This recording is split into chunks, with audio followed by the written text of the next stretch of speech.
most watched and trusted news in the Panhandle. News Channel 10.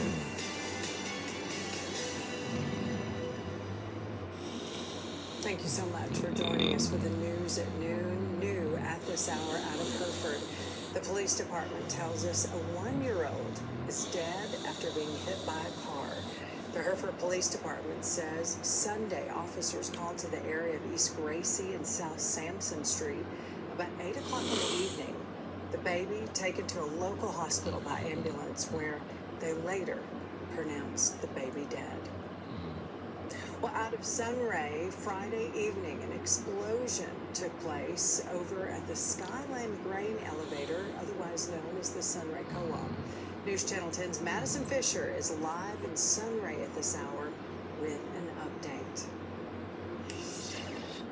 Currently here, about as close to this explosion site as we're going to get at the Skyland Grain elevators. And as of right now, this is still an ongoing investigation where Sunray Fire Department, Police Department, Moore County Office of Emergency Management, and OSHA representatives are on site.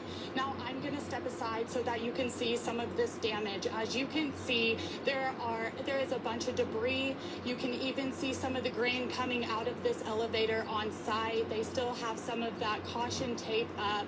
And as you can see, there's some collapsing of some of that material as well.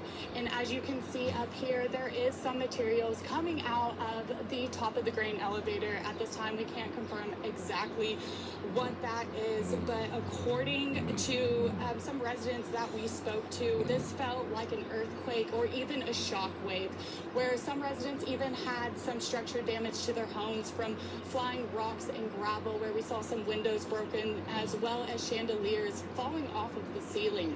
And according to the Moore County Sheriff's Office, everyone that has been impacted by the explosion has been accounted for, but 5 people were injured and taken to area hospitals. Engineers have completed their assessment of the elevator and have deemed it safe.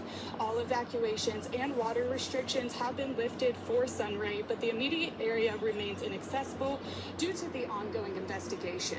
Now, Moore County officials say because of access issues that they cannot restore power to all of the city and do not have a time frame for when that gas will be back on. Officials ask residents that if they do discover any damage related to this incident to call the Moore County Office of Emergency Management.